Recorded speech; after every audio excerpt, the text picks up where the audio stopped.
What's going on, everyone? Scott Troop here. Welcome back to the channel. Michigan State goes into College Park, Maryland, and beats the Maryland Terrapins 61-59 in a game in which MSU controlled for a better part of the first half, led by 15 at one point, 12 at the half. Seemed in jeopardy a little bit there in the second half. Maryland ended up storming back and taking a couple-point lead. I believe they led by 4 or 5 for a little bit, but MSU was able to hang in there and end up pulling it out at the end. Fueled by another, I believe this is the third straight game that MSU has had a 12-0 or more run at some point in the game, fueled by a 15-0 run there in the first half. In that run, Trey hit a couple of big shots, I believe. Trey, in the first half, 4 for 4 from the field, 3 for 3 from the three-point line. Hall had it rolling early on, kind of steadied out in the second half, but he had another good game, finishing with 12 and 6. And this team, as we keep saying, everyone keeps saying, this team is a different team if Malik Hall plays good, consistent basketball, and that's what we've got after throwing up a 0 at Nebraska a couple games ago, I believe it was. Another solid game, both scoring the ball when they needed offense there in the post and grabbing some rebounds there. Actually saw, which we haven't seen a lot of in Malik's career, grabbing that board and immediately beginning to push. I like that, would like that more. I know Iz is always someone who likes to just grab the rebound, hold it, get it out to the point guard, and then run the lane too. But I think that's a different element you can add to the team to see if you can get different looks and just kind of shift the looks a little more three-quarters, halfway up the court, make the decisions a little bit easier and put the defense in some compromising situations. AJ got to the basket at key times, and as we said, Trey Holloman shot the lights out in the first half and poured in 12 in the first. Tyson struggled from the field today.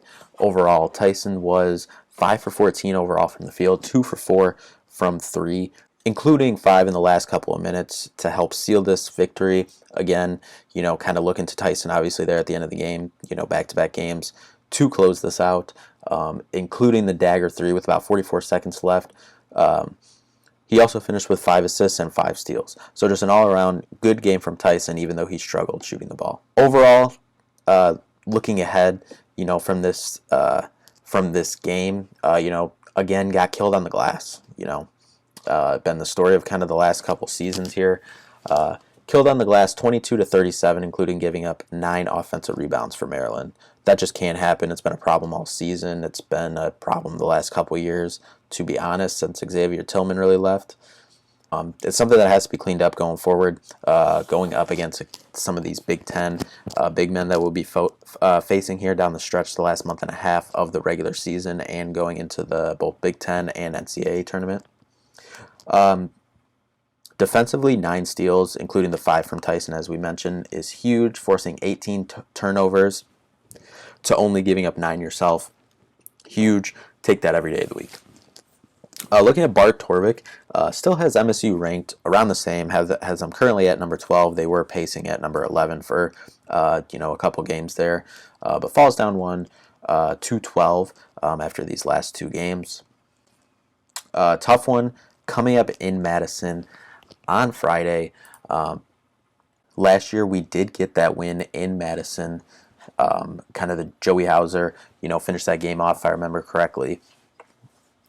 Tight game towards the end, and I remember after timeout play, they kind of ran him off the right side to get kind of a dagger 3 to put them back ahead and kind of keep them at arm's length there last January to get the win on the road that kind of was fueling their run that they were making in January last year to get things kickstarted for them. And this is another big opportunity. I know Wisconsin is ranked number 11. Currently, at time of recording this, that could change tomorrow morning with a release of the new top 25. But currently sitting at number 11 in the country, 14-4, 6-1 in conference overall. They've had a really good season. Obviously, they did beat us earlier this year at the Breslin Center, 70-57, a game where we just didn't really show up at all. Currently, Bart Torvik has this as about a 3-point favorite in terms of Wisconsin, favorite to win this game. Controlling Corral on the boards. Wall also gets quite a few rebounds a game. Controlling Storr on the offensive end, and they're a good defensive team overall. So definitely going to be a tough matchup on Friday in Madison. We'll talk more about that game later in this week. But currently also Izzo sitting at 699 wins. So we'll see if he can get to 700 on Friday. But now Michigan State looking at 12-7 overall, 4-4 in conference play, right kind of in that log jam, right in the middle of the conference right now. This Wisconsin game, as we talked about previously, this is a seed line mover. If you can win this game, it can, kind of do wonders for you on Selection Sunday in terms of what your seed is looking like. Big game coming up Friday, but Michigan State beats Maryland today, 61-59. Thank you all so much for watching.